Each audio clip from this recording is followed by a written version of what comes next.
So hello students, welcome to SP smart hybrid computer schooling system. बेटा आज के video lecture में हम आपका NEET all India test series का फुल टेस्ट 3 डिस्कस करेंगे। एंड इस वीडियो लेक्चर में बेटा हमने आपके बॉटनी का सेक्शन बी डिस्कस करना है। So let's start. सो बेटा फर्स्ट क्वेश्चन देखिए, अगर आप 136 क्वेश्चन जो सेक्शन बी का है बॉटनी का, find the odd one out with respect to the Chlorophyceae. Chlorophyceae क्या है बच्चे? ग्रीन एल्गी है, ग्रीन एल्गी है।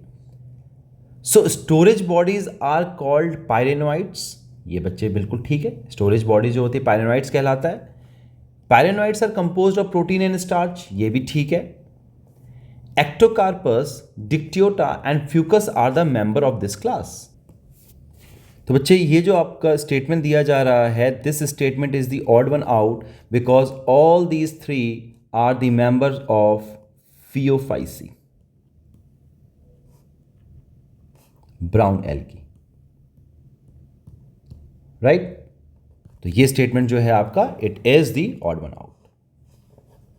नेक्स्ट देखिए, एजर्शन दिया जा रहा है when the veins run parallel to the each other within a lamina the venation is termed as parallel which is the characteristic of most monocotyledons. तो ये जो आपका स्टेटमेंट है बच्चे बिल्कुल ठीक है। अगर हम लीफ की बात करें तो यहां पर अगर इस तरीके से अगर वो पैरेलल वेनेशन जा रहा है तो ये किसके अंदर होता है बच्चे? मोनोकॉट्स के अंदर होता है ना। तो ये स्टेटमेंट तो ठीक है। When the veinlets form a network the venation is termed as reticulate which is generally found in dicotyledon. ये भी बच्चे ठीक है। आपको पता है इस तरीके से लीफ के अंदर अगर इस तरीके से विनलेट्स बन रहा है ना, नेटवर्क बना रहा है, तो वो डाइकॉट के अंदर होता है। This is reticulate venation. तो स्टेटमेंट ये भी ठीक है, but this is not the true explanation of the assertion. दोनों स्टेटमेंट्स अलग अलग हैं। तो आपका आंसर क्या आ जाएगा? Both assertion and reason are true but reason is not the correct explanation of the assertion. Option number 2 is the right answer. Next question देखेंगे, find the odd one out with respect to the inter calorie meristem. Inter calorie meristem किस में करता है बच्चे? Inter calorie meristem जो है monocots के अंदर, ग्रासेस के अंदर जो है क्या करेगा? ग्रोथ कराएगा, regeneration. Basically these are responsible for the regeneration. Regeneration कराता है ना, किसके अंदर? ग्रासेस के अंदर। तो ऑड वन आउट क्या है? It is intercalated between the meristematic tissue. बच्चे बिटवीन द मेरिस्मेटिक टिश्यू नहीं होता है ना। तो यहां पे आपका जो ऑप्शन नंबर 1 जो है it is the odd one out. बाकी अगर देखिए, it occurs between mature tissue, this is the right one. They appear early in life of a plant and contribute to the formation of the primary plant body, ये भी ठीक है। They are also found in the grasses to regenerate the parts removed by grazing herbivores। अभी बताया मैंने बच्चे, regeneration कराता है इन दी ग्रासेस।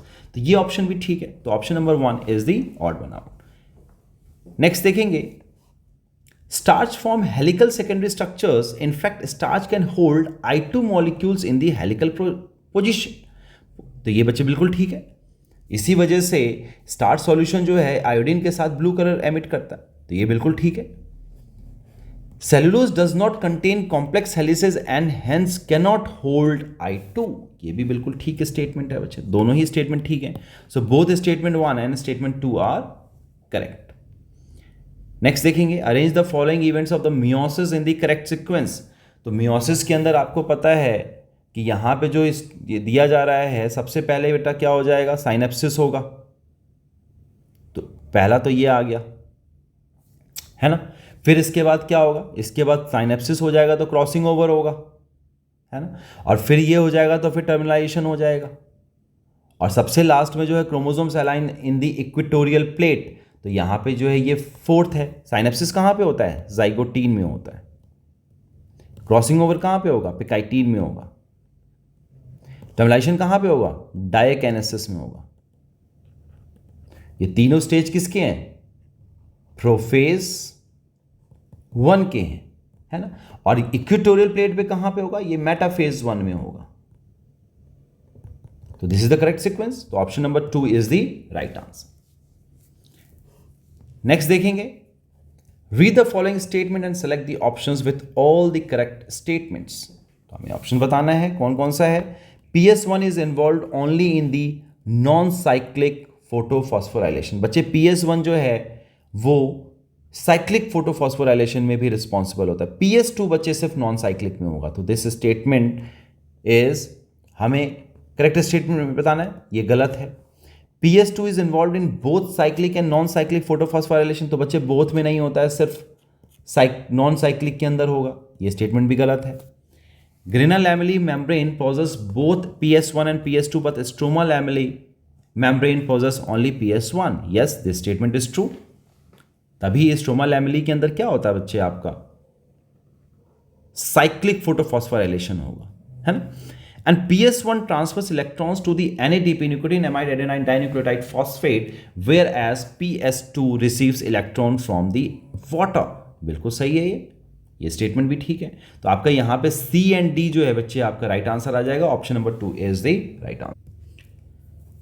नेक्स्ट क्वेश्चन देखिए, which parameter is use to measure the growth in the flat organs like leaf. तो बच्चे अगर फ्लैट ऑर्गन्स की बात करें तो वहां पे हमें increase in the surface area जो है, it is the parameter which is use to measure the growth. Option number 3 is the right answer.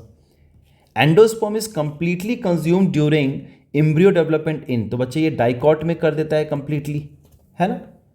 तो यहां पे इन सबके अंदर कैस्टर इज मोनोकॉट, मेज is monocot, wheat is monocot, but P is dicot. Option number 1 is the right answer. Next question, out of the 4 children of a couple, one is colorblind. If this child is daughter, then which of the following genotypes should be true for the couple? 4 children हैं एक couple के, उनमें से एक अगर colour blind है तो बच्चे कौन सा जीनोटाइप ठीक होगा।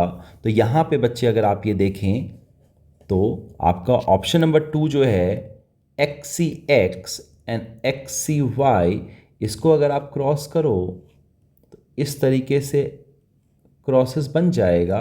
तो यहाँ पे XC और XC बन गया, है ना। यहाँ पे आपका क्या बना, XC बना। यहाँ पे क्या बन गया आपका, XCY बन गया, है ना। और यहाँ पे आपका क्या बन गया,